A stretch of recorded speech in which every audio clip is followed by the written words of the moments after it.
This episode of The Gauge is brought to you by Pro Cbd. Guys, this is the best CBD product on the market, period.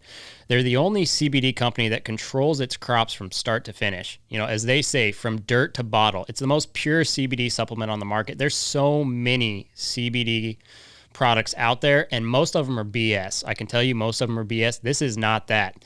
This is the only FDA-approved manufacturer of CBD out there. CBD itself, not FDA approved, but this manufacturer is approved by the FDA. Don't buy your CBD at a gas station, guys. This company, third-party tests their product. It's the most pure supplement out there. CBD has so many health benefits, guys. I can tell you from personally using it. Here's what's really nice. It tastes really good. I'm over here squirting CBD in my mouth. I look ridiculous, but it tastes great. Guys, they're offering a great promo here. 15% off and free shipping. Yes, and free shipping. Type in the promo The Gauge at checkout to get that discount. It's powerprocbd.com. That's PWR procbd.com. Check them out. This is The Gauge with host Chance Conradu. Are you freaking serious? It's Conrado. This is The Gauge, and I am Chance Conrado. On this episode of the podcast, we have got Charlie Lemon. Charlie Lemon is a U.S. Army veteran, a Purple Heart recipient. He was wounded in Iraq. He lost both of his legs to an IUD. He gave the ultimate sacrifice, served our country. He's probably one of the most positive guys I think I've ever met. We're keeping on with the segments of people who've been through pretty traumatic things and come out the other side. This guy embodies all of that. He is truly an inspiration. This is our 4th of July special, so happy 4th of July, guys. Listen to this one. Check it out. Yeah, so how's it going, Charlie? Hey, doing pretty well. Back in Texas, my second home, so I'm happy to be here. Yeah, so and you had said that you had been in the San Antonio area. Is that where you're born and raised in that area, or where were you growing up? I was born in Central Florida, born and raised in Central Florida, lived there my entire childhood. I actually went to college down there. I didn't come to Texas until I enlisted in the Army, and I was stationed at Fort Hood down in Killeen, Texas. Yep. Yeah, anybody in Texas probably knows where Fort Hood is. Just kind of tell the listeners who you are, what your story is, real brief, before we actually get into that. Sure. As you already know, I'm Charlie Lemon. I was born in Central Florida. Born and raised in a very patriotic family in Central Florida. Country, some people would say redneck. Just a good old time growing up down there. Like I said, very patriotic family. I knew at some point I'd be following in a lot of my family's footsteps by joining the military. Eventually I did. I joined the Army, and I was stationed with 3rd ACR in Fort Hood, Texas. I deployed to Iraq in 2010 in support of Operation Iraqi Freedom and Operation New Dawn. And unfortunately, 10 months into my deployment is when I was injured. I was severely injured by a roadside bomb. And since then, I recovered in San Antonio. I've moved back to Tampa. I've graduated from USF. I've worked with a couple of nonprofits, and I just work every day and try to be the best person I can be and be an inspiration to others. Yeah, absolutely. And luckily you and I have some mutual friends who have spoke out and said that's exactly what you do. And we're like, this is a great guy to have on the show, especially right now, knowing we're going into the 4th of July in just a couple of days. And with all the turmoil that's kind of in our country right now, seeing a guy like you, I mean, you literally gave all but the ultimate sacrifice for your country, and to see people attacking it kind of the way that they are, it doesn't even matter what side of the fence you are. The country that we all live in and that you fought for is being attacked. Again, you don't even have to be political. That's just a fact. It's under attack, and I thought it was very appropriate for you to be on the show. No, I appreciate you having me. Dustin is a good friend of mine, and I'm happy you reached out and happy you get me out here to talk with you guys. Yeah, absolutely. I mean, what I found interesting, you told me you had a full flight. You're like one of the first people to say that who's flown out here in the last month. Yeah, I was surprised. There was only a couple empty middle seats out there. So obviously, the country's opening back up. Hopefully the spike doesn't cause too much trouble, but it's good to see people getting back to work, even back home in Florida. Things starting to open back up. I have good friends that are in hospitality business and business owners, and it's definitely good to see. It is, yeah. I hope it's not too far gone. I know they're saying numbers are spiking and whatever, but that's not what we had you here to talk about. One thing that I always wonder with servicemen is, when was that moment where you were like, I want to go into the military? Honestly, growing up, I had already, like I said, I had already had it in the back of my head growing up. My grandfather, he served, he was in the Korean War. He would tell me stories to me and my brother and my sister when we were small, all the way up till I even did a high school. It was my history class. I had to do a report, and I wrote my report on my grandpa. And I had a tape recorder, one of those old tape recorders, and I remember taping his story, and I would listen to it quite a bit. And I had uncles that were in the military. My brother was in the Army Reserves. It was always in the back of my mind. And then after I had a full ride scholarship out of high school, so I went to UCF for a year, and it just wasn't for me. And I should have known that before I even went in. But eventually, I moved to Tampa, and eventually, I just had that feeling. I was like, man, it's just time to get. I haven't done anything with my life. I was on a slow track to eventual progress, but I just knew that the military would help me out a lot, and I'd be proud to do it, and I'm proud to serve in the same military that my family had served in, and that was just a moment of clarity for me, and I'm so thankful I did it. And even with the terrible thing that happened, I'm proud, and I would do it all over again. So what was it that made you kind of choose Army as the route that you wanted to go, as opposed to some of the others? Army was, my grandfather was Army, like I said. My uncles, pretty much everyone that was military in my family, they were all Army. I think I had one Marine and maybe an Air Force or two. But just Army is, that's the traditional, American service. I mean, that's the big one.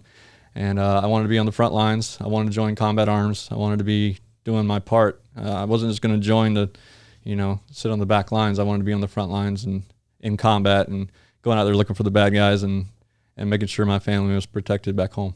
I mean, that was a big motivation for you, is just kind of protecting the homeland, as they say. Absolutely. I mean, I'm a proud American. I love this country, and I would do anything to keep those bad guys, keep those terrorists on other people's lands, and keep them out of America for sure. You've seen things just from going over there that most people just won't see. You've seen real horrors. I mean, you truly have, that most people from the comfort of their homes or their protests, all for peaceful protest, but they don't understand. They're protesting something that doesn't exist anywhere else. Right. No, it's funny to see some of how the people talk about them. I mean, like I said, I'm the same way. I'm all for protest. I fought for freedom of speech. I fought for the right for them to protest.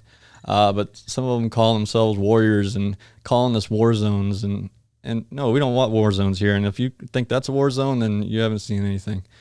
It's another world over there for sure.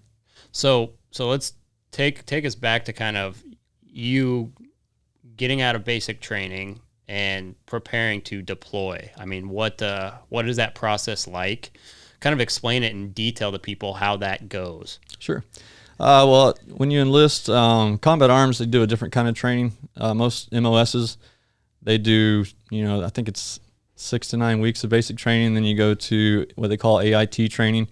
With combat arms, it's one single unit training, OSIT training. So our entire 16, 17 weeks of training is all in one base. I was at Fort Knox, Kentucky. It's at one base. You're with the same drill instructors. They're hard asses on you the whole time. You're not getting a break like they do when they go into AIT training.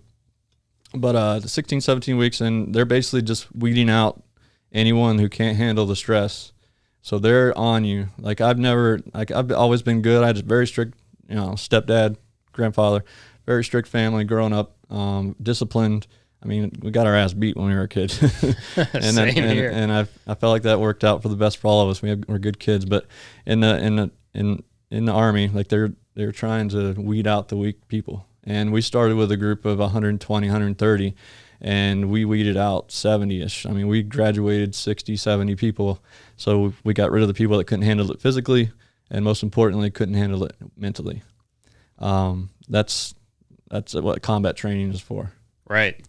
And it's interesting because do you feel like you were really well prepared to go to Iraq? I did. I mean, the basic training and the OSIT training that we went through, that's just the beginning, honestly. Once I got to my actual duty station at Fort Hood, Texas, we did another year of training before we deployed. It came up quick. It felt like it flew by. But then they send us out to California to the Mojave Desert. We do a couple months of training out there, and that's more realistic to with the heat, with the dry heat, with the not having good food. You're eating MREs. You're sleeping on in bunkers. You're sleeping in the dirt. You're sleeping on top of mountaintops. That was the best training I could ask for. Honestly, that was real life, and we were going out at night and doing actual missions, getting shot at with obviously not real bullets, but it's kind of like a laser tag type thing out there. But that's the real training that you go through. And honestly, after that, I was ready to go.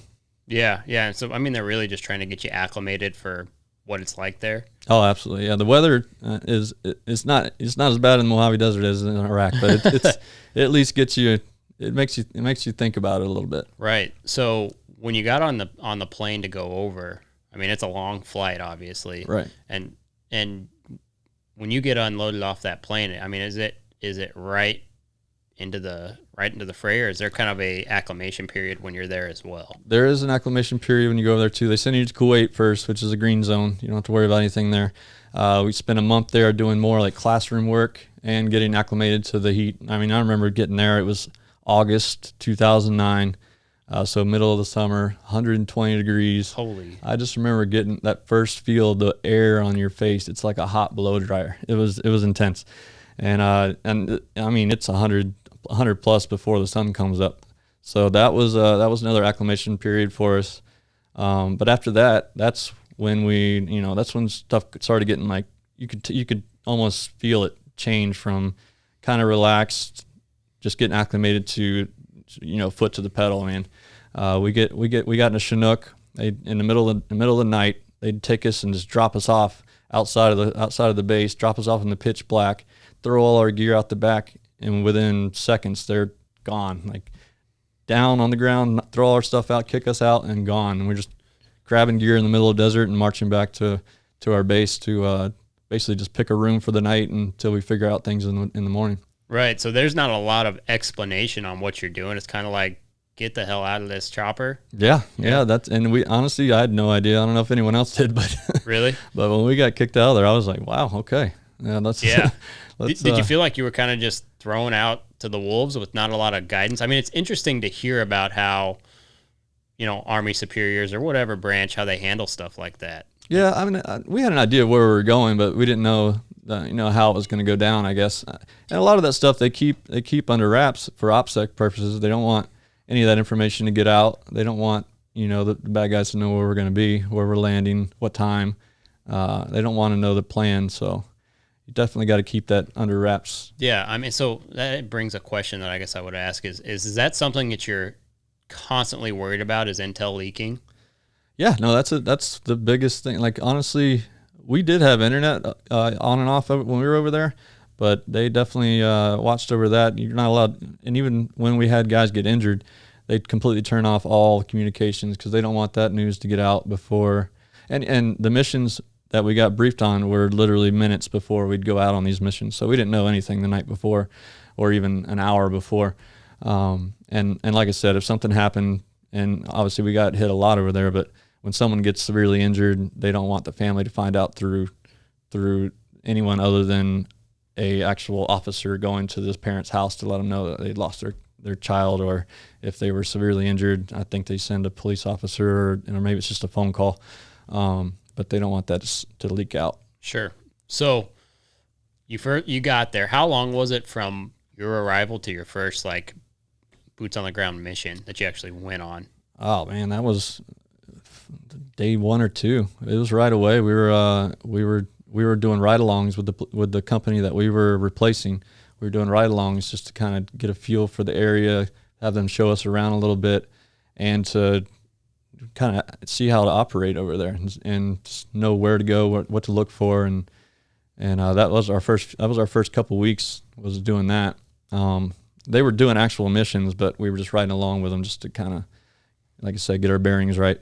And then we had our first IED within the first week or two.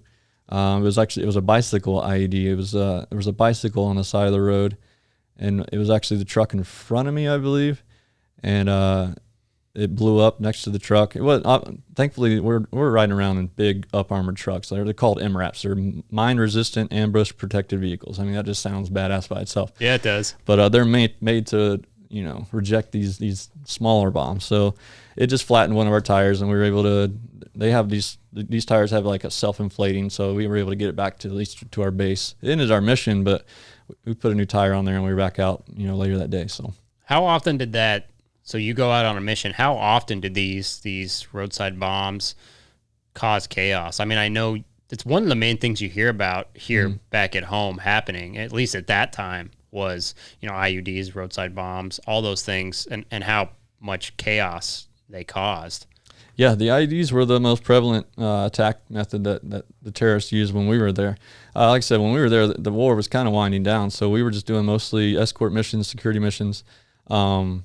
So we didn't get into a lot of small arms. So it was mostly IEDs. We had a couple RPGs, some grenades, little stuff like that. But the IEDs sometimes were a weekly occurrence, could be multiple times a week. There was times where we'd have 3 in a week. The big ones, we didn't have too many big ones. Thankfully, these trucks were made to withstand these. So the injuries were minor. Typically, we hardly had any injuries. Honestly, my truck, when I got hit, was the worst that we sustained that entire 10 months that I was there. Sure. So you didn't get into a lot of combat situations? No, it wasn't. Thankfully, it was winding down there. We took our hits where we did, and we were able to roll right through. Sure. So you kind of go through just this regimen of doing the same thing day in and day out for the most part. Mm-hmm. One thing, because I just don't know a whole lot about boots on the ground. You guys get days off and things like that. You rotate out is how you do it, right? Yeah, we had 4 platoons. I wouldn't call it definitely not a day off. We'd have a day for maintenance where we'd be able to work on our vehicles, and that was the worst of the days. I'd rather be outside the line doing real, productive stuff and making a difference than being back at the costs working on our vehicles. But those would be considered a day of rest, where we weren't gearing completely up and you're not stressful in a situation, getting debriefs and and getting the plan before and all that. So let's kind of go into the real shitty part of your time over there and start at the the morning leading up to what happened and just kind of take us through what was going on, at least for you. Yeah, it was a typical mission. I mean, we were pulling security for our PRT team, which is basically a team of civilians. They're usually attorneys, doctors, something along that line. But they're government officials that come from the embassy. And what we were doing is we were taking the PRT team to a courthouse in the city of Najaf. Excuse me, and we were going to prosecute a high value target, a terrorist that had been detained there. And I think it was 8 in the morning. Our mission, I think, set off at like 9 something in the morning, but we were up and getting the trucks ready and all that at 8 o'clock. Like I said, everything was normal. We got briefed on the actual mission. They moved me to the front truck, which I wasn't usually on the front truck. I was usually on the rear truck. It was with our platoon sergeant. I was always gunning, sometimes dismount, but mostly gunning. So they moved me to the front truck, and I was on the gun. My buddy Matthew England, he was a private. He was typically my driver. I mean, it was hit or miss on drivers. They always switched around quite a bit, but he was my driver this day, and he was actually my bunkmate too. So we lived that whole 10 months right next to each other. So we became really good friends over there. But we got all loaded up, got out on the mission, started it up. 10 minutes in, this was a mission we were following Iraqi police officers. They were actually leading this convoy, because this is after the security agreement was signed by Obama that we would let the Iraqi forces kind of take the lead, and we just follow them. And I think that was a mistake. This was the first one that I remember that we had 3 police officers, Iraqi police officers in front of us, 3 vehicles, and they all went through, and we're 10 minutes outside of the fob at this point, like barely into the mission. They all went through completely fine. I just remember standing on the gun, the bomb going off, and then opening my eyes and blink of an eye, I look down and my right leg's detached from my body. Sitting in front of me, my left leg still attached. Truck's still rolling down the street 40, 50 miles an hour. Our truck commander's yelling for the driver to stop, because typically when you take a bomb, you want to pull up a little bit and you want to stop. You need to assess the damage, make sure nobody's injured. So he's yelling for the driver to stop. I look over, and my buddy Matthew, he was not responding. He slunched over the. I don't want to get too graphic about it, but he wasn't alive. Let's put it that way. Truck was still rolling. There's no way to stop it. I tried to sit up on my left leg, and it crumbled. So I knew it was definitely not going to make it. So we just ended up jumping a curb and running into. I think we hit a couple of vehicles and eventually hit a building maybe, and that's how we came to a stop. It's a little fuzzy. I was awake through all of it, but obviously between the smoke and shock and everything, it's a little fuzzy. But I remember coming to a stop, and we had 2 people in the back of the vehicle. So just to show you how it kind of was. So I'm in the middle, standing with my head outside the turret on the gun. The driver's basically sitting at head level at my waist, and then we have a passenger who's the truck commander, who's also same level but on the right side. He's leaning up on the computer, doing GPS and kind of messaging with the other platoon leaders. The bomb goes right behind his head. I have pictures at home of the seat. His seat is destroyed, like shredded, but he's fine. Like, he had some cuts, and I think he had some minor burns. Explain to everybody how these bombs are constructed and how they work. Exactly. Well, IED stands for improvised explosive device. This one in particular is called an EFP, which is an explosively formed penetrator.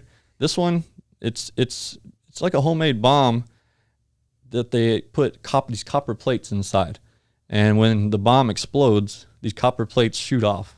So this one had 3 copper plates in it, so they call it a 3 array. So these copper plates shoot off, and they're just like melted copper fireballs. And the trucks that we have are made to sustain bombs. They're not made to sustain this. And our trucks even had EFP panels on them, made specifically for these type of projectiles. Unfortunately, they missed the panels, or I guess you can't call it a miss. They probably did it on intentionally, but they went above the panels in between the windows. So these copper plates just melted right through. The holes on the outside of the truck are about this big, and the holes on the inside of the truck is like the whole inside just destroyed. Sure. And explain what the terrorists, the enemies, whatever you want to call them, what their strategy is to try to, is it just randomized that they just set them on the sides of roads, on roads? How do they, to the people who don't know, explain, what their mindset is, why they're doing this, how they're doing it strategically? Absolutely. Yeah. Over the years of us being in that same area, having operations in that same area, they know exactly, what kind of vehicles you're driving. And all these little bombs that we get hit by, that's kind of them testing the waters and seeing where they're hitting, seeing, because we try to change up our times when we leave. We try to change our speed, which side of the road we're driving on. We try to do all that ourselves. But like I said, once again, I go back to the point that the Iraqi police was leading us on this one, and we kind of were following them. We were going their speed. We were pretty much following them on the road as well. Who knows if that had anything to do with it? We always thought the Iraqi police and the Iraqi army were pretty shady, if you must. I don't really know how to describe it, but they just weren't all full backing of the American troops for sure. But yeah, they're just looking to inflict. They want to kill us, obviously, but they get bounties for us. That's how the terrorist cells work. They videotape it, and you'll see if you go online. There's plenty of videos that come out of the actual terrorists videotaping on their cell phones or video cameras, whatever they have set up, and they get paid for doing that kind of stuff. And that's what their livelihood is. Yeah, and I don't think a lot of people probably realize that it's more contract labor for them than it is anything else. A lot of people think it's 100% an ideological thing, and it just doesn't sound like maybe that's the case. Not entirely. It's all. The terrorist cells. They're based off of religion, different. And they hate Westerners, obviously. So there's that hate there, and then there's a lot of money involved in terrorism too. Yeah, which is interesting. Let's go back to kind of got off track there. we both said we wouldn't get too political, and I keep on dragging us into political water, so I'm sorry about that. You can't talk about it without getting into politics somewhat. A little bit, right? Yeah, because it's kind of all intertwined. But so you got hit. You explained exactly what what the bomb was, what it did. Now, when you're describing the inside of the truck, you're up almost on a pedestal, and a lot of people probably have never seen the inside of one of these. It's all open on the inside. Yeah. Yep. These MRAPs, they have 6 seats in the back, and then obviously the driver's seat, passenger seat, and then I'm on like you explained it, kind of like a pedestal. And we had 2 people in the back. We had 1 female Iraqi interpreter. That's another thing we try to do. We try to mix up, like we don't put all of our government officials in one vehicle. We separate them. We try to keep them different vehicles each mission, so that because the terrorists they're probably most likely aiming for these guys, because they're the ones that are helping them build a government, helping them build schools, and they don't want that. So right. So and that's a big reason why I think we got attacked that day so much, because we were going to prosecute one of their own. Right. But yeah, and then we had another soldier in the back. He was Army as well. I didn't really know him very well. He was kind of attached to us that day. I think he came with maybe from another fob or something. But so I just remember, the truck came to a stop. Like I said, still got a little iffy here, but I just remember my truck commander was stunned a little bit, but he was able to pull it together. And between him and the other soldier in the back, we were able to get me to the back of the truck, get the other trucks to pull security. We had 3 more trucks with us that were behind us. So they were able to pull security and get a litter out and get me on that, get all my gear off, cut it down. My right leg, I lost my right leg at the hip, so there was no tourniquet. There's no way to tourniquet to stop the blood. Thankfully, we had other ideas. We were able to stuff it with all kinds of bandage and clotting agent and whatever we could to that one, and then we put the tourniquet on the left leg. That's really the first time I felt pain, was when we put the tourniquet on my left leg. I could hear the cracking in my bones, and I just remember feeling that pain. But yeah, once we got me on the litter and got me out of the truck, I just remember as they were taking me to the back truck, this is actually, we laugh about this after the fact, but I knew my legs were done. Like that wasn't a thing. I wasn't really worried about that anymore. I was worried about my friend it was pretty obvious he was killed. And I just remember at that point I was just like, man, I was like, just let me. I kept trying to look down. To not at my legs, but I just kept trying to look down. They wouldn't let me. They had me strapped down. I was like, you can't look. You're going to go into shock. I was like, I already know my legs are fucked. These are my exact words. I know my legs are fucked. I just want to know if my shit's still there. And that's just something we look back on and laugh about, because and I talk with other guys that were injured similar, that were hit by roadside bombs and lost their legs or came close to it, and that's the first question they ask too. It's funny to hear that. That's always a good way to look at it and kind of laugh at a shitty situation. But after that, finally one of my buddies, he tapped me on the shoulder. He said, "You're good, buddy," and got me on. And after that, I was like, okay, all right, I guess I can. Who knows what I would have thought if it was the other way around. But got me in the truck, the back truck. Went back to our base. Got me into we had a little trailer that was our doctor's office. They'd already called in the helicopter. We couldn't have it land outside the cost because it was just dangerous out there. So we got back to where we were. Plus we were only 10 minutes out. So we got back there, and I don't remember how long it was. It felt like an eternity, but it probably wasn't any longer than 20 minutes. The helicopter landed. I could hear it. And 4 of my buddies carried me out on the litter onto the helicopter. And I remember one of my good friends just patting me on the shoulder again, just saying, "Hey man, I love you. We'll see you soon." And I remember being put on the helicopter. I remember taking off. I remember looking over the side. I had all the tubes and everything running in me, but I remember looking off the side and just staring at the ground. I remember being so close to the ground and just feeling the wind blowing. I remember the medics on the aircraft, on the Black Hawk, just telling me, stay awake, trying to keep me awake. And I remember them tightening the tourniquet down again. I remember that pain again, and I just remember fighting to stay awake. And then eventually, and once again, I don't know how long it was, but it felt like forever. Eventually, we were going to land, and that's when they were like, "Hey, man, you're gonna be okay. Like, we're here." And the lights went out, and I don't remember anything until waking up 6 days later in Washington D.C. Wow. When somebody who's went through something like that tells you that story, and I'm sure you get this from everybody you tell it to, they don't really know what to say. because sitting with somebody who literally gave, I mean, you gave everything for us, for everybody here, your family, my family. It doesn't even matter.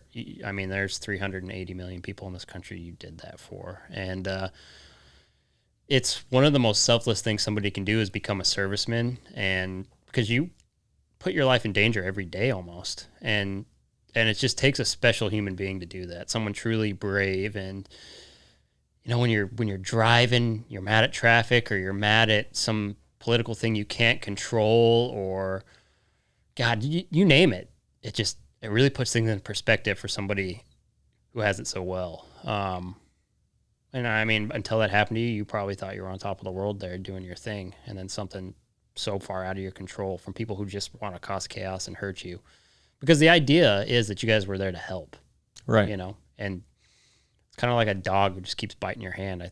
Yeah, no, I've definitely become a more positive person after this. I joined knowing, and I joined Combat Arms, and I willingly deployed knowing that any day I could lose my life. I never did I think that my legs would be what I lost. I thought it was either going to be I'm going to make it back fine, or I'm going to die. There was never any. So that was and honestly, I was very close to not making it. I was in a coma for 6 days. I'm very lucky to be alive to lose 2 legs and not bleed out. I'm very thankful that I survived. I'm thankful for my friend and his sacrifice. And that's honestly what makes me so positive throughout all of this, is that I can't be mad about losing my legs when my best friend was killed next to me. This episode of The Gauge is brought to you by Pro Cbd. Guys, this is the best CBD product on the market, period. They're the only CBD company that controls its crops from start to finish. You know, as they say, from dirt to bottle. It's the most pure CBD supplement on the market. There's so many CBD products out there, and most of them are BS. I can tell you most of them are BS. This is not that. This is the only FDA-approved manufacturer of CBD out there. CBD itself, not FDA approved, but this manufacturer is approved by the FDA. Don't buy your CBD at a gas station, guys. This company, third-party tests their product. It's the most pure supplement out there. CBD has so many health benefits, guys. I can tell you from personally using it. Here's what's really nice. It tastes really good. I'm like over here squirting CBD in my mouth. I look ridiculous, but it tastes great. Guys, they're offering a great promo here. 15% off and free shipping. Yes, and free shipping. Type in the promo The Gauge at checkout to get that discount. It's powerprocbd.com. That's PWR procbd.com. Check them out. When you woke up, when you were coherent again, I mean, what started running through your head? I mean, that would be something I would want to know. Yeah, so I was in a coma for 5 or 6 days. I was in Germany when this happened. They told me that they woke me up in Germany. I was on life support, obviously, but they would woke me up just to make sure I had brain activity, is what I was told, and to make sure that it was worth flying me home, because they initially had booked my mother a flight to Germany because they didn't think I was going to make it.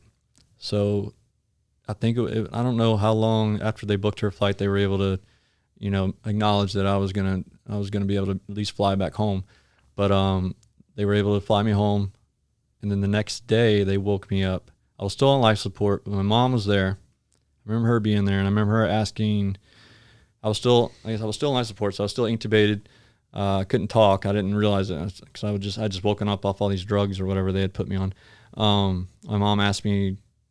She said hello or hi, how are you feeling? And I tried to talk, and I couldn't because it was gurgling. This is what my mom told me. I don't really remember this, but and then she's like, no, you don't have to talk to me now. Just want I'm here. We'll talk, tomorrow or whenever you're better. And I think it was the next day they were able to take me off life support, which was huge. And then I remember this. I do remember my mom being there again. I woke up, and that's again when she asked me how I was feeling, because none of the doctors, none of the nurses, my mom, nobody knew that I was conscious through all of what happened. They didn't know that I knew that my legs were gone. They didn't know that I knew that my friend was dead. So she thought she was going to have to tell me at that point. So I first words out of my mouth were, well, my legs are gone, my best friend's dead, but I'm here, and I'm thankful you're here. Yeah, and that's my first memory waking up. I'm just looking back. I'm very thankful I was able to tell my mom that, and not have her, have to tell me. Burden her with that. Right. Yeah. So how long were you in? Were you in the hospital? All in all, 6 weeks, which was, from what the doctors and nurses said, it was a miracle that I was able to get out that quickly. Really? I wasn't completely healed up yet, but I was. I had most of my surgeries done, and I was able to go outpatient. Overall, I was an outpatient and doing physical rehab and learning how to use a wheelchair and learning how to, live a life in a wheelchair for 18 months. 18 months in San Antonio. And what is it they do? Like, I don't mean to pry or like make you go through step by step, but we have so much time. I mean, I'm just really curious. Like, what was it they do with you from day one of physical therapy to get you? I mean, dude, you're whipping around here in that thing crazy, and you hopped right up here. I mean, you're a strong guy. I was pretty impressed. But, I mean, how did they get you from where you were to, where you were after that 18 months, I guess? Yeah, well, once all the surgeries were done, the major surgeries were done, which there was, I think my mom counted 27 surgeries, something crazy like that. Well, before we get into what do those surgeries entail? I mean, what is it they have to do to make it where you're not suffering and in pain and whatever? I mean, I'm no surgeon or doctor, so I don't want to sound like an idiot. Yeah, no, what I'm asking. Even when I try to talk about it, it doesn't necessarily sound right. But no, there was a lot. There was a lot entailed, and it was initially, the surgeries were mostly to clean out shrapnel. Like I had 30-something staples. I mean, I have a scar from my chest all the way down to past my belly button, where they just had me open cleaning out pieces of metal shrapnel from the bomb that went off, just to make sure it wasn't in any organs or if it wouldn't work its way in any organs. Plus, some of that stuff's not safe to be in your body because it's depleted uranium. And that was initially the initial one, and then just to make sure you keep infection out of the lower region where my legs, where the shrapnel went in there, and dirt and all the dust from over there. It's filthy, and it's easy to get infected. So I forget the technique they were using, but they had some where they had to flush it out every day. So it was a new surgery every single day to flush it out and then stop the bleeding, flush it out, stop the bleeding. There were several times where the me bleeding out was the most dangerous thing. Thankfully, I was in the hospital at that point, so they were able to put blood back into me and plasma and all that. But those were the initial surgeries. I'd also lost use of my right hand. I could grip, but I couldn't open my hand. That was ulnar radial nerve damage, so they had to make a cast for that. I had shrapnel in my temple. I still have the scar there for that, but I had to get all the staples and stitches taken out, obviously, at some point. I also had a lot of burns, so they had to do skin graft, where they take a couple layers of skin off of, usually they take it off your legs, but obviously my legs were not with me. So they took the skin off my rib cage. They took a couple layers off, just shaved it off, and they used it to kind of patch up the areas on my legs and my hip side. And they also had to grow skin. I'm not sure how they do it. It's all scientific, but they had to grow skin to actually use to put on my right side as well, because that was all wide open. So that took a little longer. I was bandaged up for a long time. Those were the major ones. Once they had me all patched up and I healed pretty quickly, then I started kind of doing strength training. I mean, I went from, I was 5'11", 175 pounds when I got hit. I was in great shape, best shape of my life. When I got out of the hospital, I was 90 pounds. And you look at pictures of me, and I was skin and bones. I looked like a zombie. My eyes were sunken in. I had black eyes from the shrapnel and just from the blast, I guess. My arms are skinny. But thankfully, it was only 6 weeks in the hospital, so my muscle memory was still there. So just using elastic bands at first to build up strength and get that back. Once I got out of the hospital into the Center for the Intrepid in San Antonio, great place. They do physical rehab and they do prosthetics. Once I got down there, they started weight training. Well, I skipped the part about learning how to use a wheelchair. That was the biggest thing. But going 26 years of my life, walking around and being active and playing sports and all that, to being bound to a wheelchair, obviously was a big change. motorized chair was pretty easy at first, obviously. Then I moved on to the manual wheelchair, and just learning how to even steer that thing was a challenge in itself. I mean, running into walls, running into people. But once you get it down, it's just a matter of learning how to do everyday activities. Like I had to learn how to make a bed again. You can't stand up and throw sheets around. You got to kind of hop around the bed. You got to learn how to cook from a wheelchair. Drive. I had to learn how to drive with my hands, hand controls. That was actually pretty fun. I'm still doing that today, but that was the biggest thing, learning how to use a wheelchair again and getting the strength back and to be able to push myself around on a daily basis. That's an interesting thing. So the driving thing, I was like, so how do they do that? I know nothing. I mean, I'm completely ignorant to kind of your way of life, just because it's just not something I've encountered. I mean, how do they do that with a car? What is that? Yeah, obviously I was the same way. I'd never heard of hand controls. I never even knew people in wheelchairs could drive, to be honest with you. I was oblivious. The hand controls, there's a couple different ways they do it. Some will have the pedals on the steering wheel. I mean, there's guys that lost both legs and an arm that are driving that just have. Oh my goodness. Yeah, they have certain adaptations to it. I mean, there's a ball on the steering wheel, so you can steer with one hand, even on the sharp turns. Right. And then with my right hand, I use. It's called a Minox controls, but basically it's like a boat throttle, only in opposite. I push forward, it just has a bar that goes down onto the brake, pushes the brake. I pull back, it accelerates, it pushes down on the accelerator. Oh, no kidding. So it's really simple then. Super, it's not yeah. like a spaceship or anything. No. Wow. There's some that are a little more technical, but sure. I went with the easy, basic one. Has a horn button on it. Super simple. Sure. And then I have a arm that comes around, picks up my wheelchair, and puts it in my truck for me. Sure. Oh, at least you get to drive a truck. Yeah, no, I still got my Ram. There you go. So you get through all that. You're ready to live, I guess, your new life, right? I don't know if you saw it that way or kind of what your mentality was. Was this a whole new life for you? Was it just continuing the same way of life? I know you're an avid outdoorsman. Yeah, absolutely. I actually got more active after I got injured. I think because I was so thankful for what I was given, for me surviving. I think that gave me a drive. And honestly, you can ask friends of mine. I've always been a positive guy, never a negative guy, but I became so much more positive and outgoing and sociable. I was kind of a quiet guy. Like I kind of just, I went along with the group, but now I'm out there. I've made so many new friends, and honestly, I feel like my life's better since this happened. Learning the wheelchair obviously is a pain. It gets frustrating at times when I can't do certain things. I can't climb stairs. I can't go out on the beach. I can't do stupid stuff like that, but I make up for it with the things I can do and the friends that I have that can carry me up a flight of steps and carry my chair for me. Or, even with hanging out with Dustin and those guys down 4th of July a couple of years ago, like getting out on the boat, going tarpon fishing, and go swimming in the pool and drinking with those guys and riding around the ranch. And I try more things now. I'm willing to try anything, and I've gotten into a lot of new fun ways to exercise.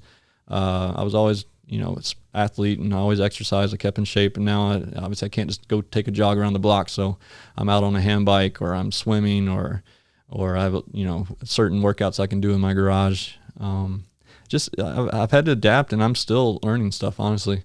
I have friends that were injured around the same time as me. I learned from them. I learned from guys I run into just out at restaurants or out at a bar or something. I might meet someone that's in a wheelchair and learn something new from them. You never know. It's a constant learning experience, and I'm just along for the ride, and I'm enjoying it. That's great to hear. And you did receive a Purple Heart.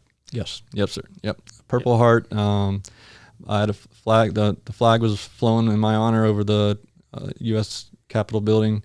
I've got to meet. I met Obama. I was in the hospital and surgeries and stuff. He gave me a coin, or he actually gave my sister a coin to give to me. But I've met countless celebrities. Actually, I just got back from Key West. I was down there scuba diving with Warren Sapp, the Hall of Famer from the Tampa Bay Buccaneers. Oh, no kidding? Yeah, he was down there with us. I've met some of my heroes, so it's pretty cool, man. It's a learning experience, but I wouldn't change it. It's just amazing, because you have to think, like, how could somebody be, and this is just full transparent, you just think these things as you're talking to me. I'm like, how did you get yourself? I mean, was there a time where you were like, I'm going to sink into deep depression, or were you just like, fuck that, I'm going? Yeah. Shoot, man. I was telling on the ride here from the airport. I was actually talking to Casey and telling her about. I've had friends who were injured around the same time as me. We were in the hospital together, went through physical rehab together, hung out together, went to bars, had a great time, had fun. Those guys were cool as hell. Like, I wouldn't hang out with them if they weren't. And I remember leaving Texas, and within months after I left, two of them, not at the same time, but at separate times, had killed themselves. One shotgun, like, just swallowed a shotgun shell. And I wonder how that happens, and I never once did I get down about what happened to me. Like I said before, my friend died next to me. There was no way I was letting my loss of my legs be a reason for me to be down when I could have been dead. Absolutely. I was just so thankful, man. Honestly, it was a whole new life for me. This is a whole new life for me. Different. Who knows if what I would have done with my legs, but I'm happy with what I've accomplished since then. I've inspired a lot of people, and honestly, that when I hear that from people, that's huge to me. Makes it worthwhile, and I see a lot more good than the bad that's going on. Trust me, there's a lot more good going on than there is bad. And I surround myself with those kind of people, and it makes it worthwhile for sure. Absolutely. And you just said something. There's a lot more good going on than there is bad, and it's in a time like we're living in right now, it's really hard to see the good, I think. But if people can hear a guy like you who literally lost your legs fighting in a foreign country talk about the good, I think people need to hear that, and need to hear that it's almost unanimously good if you really look at it just as black and white. No, absolutely.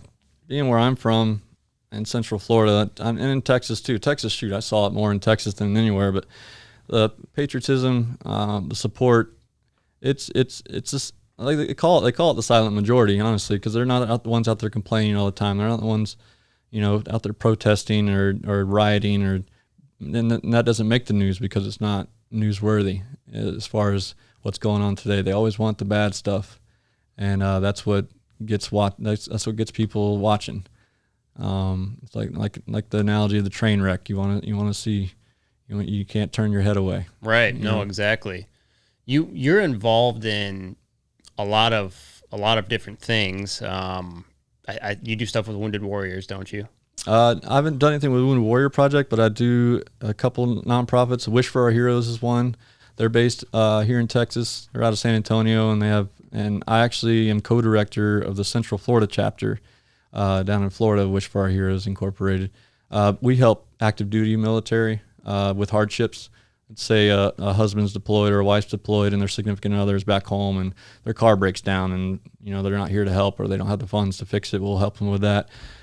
They've even, bought brand new vehicles when something like that happens. In Central Florida, we were just, whenever the pandemic first kicked off, we were bringing lunches and dinners to the, the law enforcement offices in the hospitals, to the nurses when they were too busy to get out and get food for themselves, or just to bring them food, just to say thank you for, kind of being on the front lines here. Just little things like that. That's one. I also work with an organization that builds mortgage-free homes for combat wounded veterans. Thankfully, there's not as many guys coming back injured right now, so we're kind of moving that focus towards just helping veterans in general. But yeah, and Operation Second Chance is a big one down in Florida as well. That's actually how I met Dustin, through our buddy Clay, who also does some stuff with Operation Second Chance and all those guys. And that's mostly just fishing, hunting, outdoorsy stuff. And that's honestly been the biggest help for me out of all the charities. Operation Second Chance has been huge to getting me outdoors, and that's how I meet like-minded veterans like myself. Majority of them are wounded, and we adapt together and we learn how to hunt and fish together. And that's been huge. Yeah. Well, I mean, so what type of hunts have you got to go on and fishing trips? I know you got to go on a one with 12 gauge, which was really cool. And that's how we actually met you and ultimately we're able to get you on, which is so great. I'm glad we were able to make that connection. But what have you got to do? But also, what is it you still want to do? Man, the opportunity is endless. Honestly, I'm up for anything. I'm not big on asking for stuff. I'm the last person that would ask to do anything. But thankfully, I have a lot of friends that will invite me down to fish or hunt or something like that. But one of my first hunts was actually a black bear hunt. I don't know if you guys have heard of Matt Hughes, the UFC fighter, Matt Hughes. Yeah, absolutely. Shout out to Matt Hughes. Yeah. And he's making his own recovery. That's Actually, right. he got hit by a train. Yep. I'm a giant mixed martial arts fan. Have been. Yeah. Actually, since he was reigning. That's basically when I started watching. Really, Matt Hughes made it popular. I feel like back then.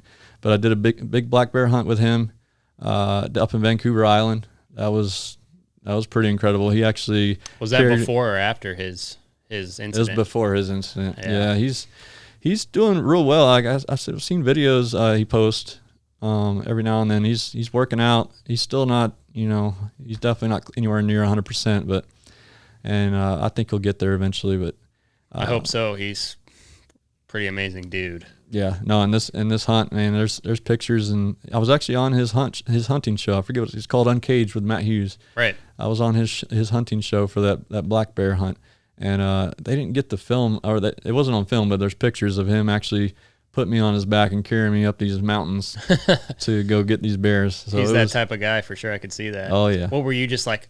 I'm on the back of a legend. I Right. kind of want to just choke him right now, just to see if I could. I actually at one point I was choking him, and he made a little joke about it. I can't remember exactly what he said, but he was such a down to earth guy. And honestly, most of these athletes and celebrities that I've met have been totally cool, like just down to earth. Like you would never know that they were, multimillionaires and super famous. Right. And that's what they want. They want to be able to hang out with, they call guys like me their heroes. Right. But it's like because it's true. Absolutely. I mean, the feeling's mutual for sure. And those guys, honestly, they just drive it home even more whenever they're doing stuff for our wounded guys. Right. I mean, that's pretty exciting. I mean, did you get a bear? I did. Yep. Yeah. I got a nice big black bear. Yep. Did you eat it? No, we ended up, it was an old bear, so it needed to be taken down. But we ended up donating the meat to a local Indian tribe up there. They take it, and meat was kind of wormy, but they were able to clean it out and do that. But I do have it at home, the skin and right, and that's pretty cool. So that's definitely a lifelong memory that I'll keep forever and cherish forever. Right. How could you not? Yeah. I hope you got like a selfie on his back. Oh, we got some good pictures. We had a good photographer and a film crew. So right. Yeah. I mean, you're a young guy. You've got kind of the sky's the limit for you, and I really do just hope that whatever it is you want to do, you're able to do. And I swear to God, when I say this, that anything we can do to help. And we got a buddy, Stephen McBee, who can put on some pretty crazy hunts. I'm going to call him out right now. You better listen. But to set something up with you, and you're going to have to tag him in something because I said that. But yeah, I mean, so you said you're not huge on social media, but where can people find you? If they wanted to kind of look in on your life. I don't know how much you post, but yeah, I mean, the cool stuff I do, I definitely post. I mean, like I said, I stay out of politics. I'm always riding the fence on everything. I kind of keep that to just my group of friends and all, but I definitely like to share my adventures. I like to inspire. I like to hear from people. I like to engage. But I'm on Instagram. My Instagram is Charlie_Lem LEM. I think Charlie_Lem1, but it's a public account, and I share photos on that. I'm more of a Facebook person just because I've had it since I joined the military. That's kind of how I kept in contact with family and friends back home, and right. And through my recovery and everything, it's out. And honestly, that's when I woke up out of my coma. The first thing my mom was showing me was messages and all the love from friends and family. So that was another thing. But on Facebook, I'm Charles Lemon. If you want to look me up there, I keep it pretty open. I don't keep that just to family and friends either. Like I said, I don't post anything that's going to bother anyone. So sure. So, but that's one way. I'm on Twitter, but I don't use Twitter. I just use that for my news. I just graduated from USF in my degree in finance, so I use that more just to research stocks. So are you working full time and doing all that, or? I just graduated in May.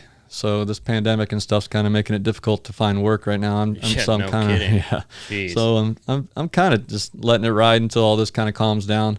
I have medical retirement, so that pays the bills right until things calm down, and then I'll obviously start looking for work. But yeah, what I guess I was gonna wrap it, but now I'm curious. Like, what made you want to go into finance?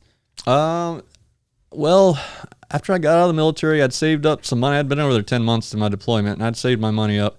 So I think I'd saved up like, I don't know, $15,000 or something. Plus I got my retirement insurance. I got insurance for my injuries from the insurance I had through the military. So I had this chunk of money that I wanted to invest and instead of blow it like a lot of the guys did. And I kind of got into stocks and investment trading, and it really interests me. It's definitely not something I ever thought I would be involved in, because growing up I wanted to be a firefighter, or I wanted to be work for the Fish and Wildlife Conservation. Those were my two things. I was going to do military and then one of the two. And this is just something I had to settle with, kind of, because obviously my physical abilities are limited for work. So Right. So I went into something that I can work from home potentially in the future. But also I want to help people, and that's one way to help people is to help them with their finances. I would like to focus on helping veterans, wounded veterans, on managing their finances as, a nonprofit type thing. But overall, I just wanted to manage my finances, got interested, and decided that I wanted to help other people and also make a living out of it.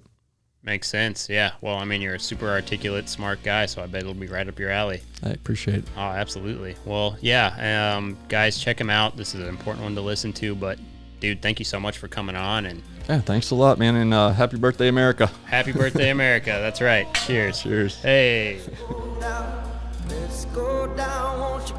This has been The Gauge, hosted by me, Chance Conrado, produced and edited by our guy Ty Yeager. Shout out to the executive producers Dustin Pointer and Cody Denton. Marketing and content produced by Casey Burke. Our theme song is by Shay Ashshire and the Night Howlers. Make sure to rate and review this podcast, as well as follow The Gauge on Twitter, Instagram, and Facebook. And make sure to subscribe to The Gauge wherever you get your podcast. And guys, don't forget to check out Power Pro CBD. Use the promo code THEGAUGE at checkout to get that 15% in free shipping. We'll see you guys next time.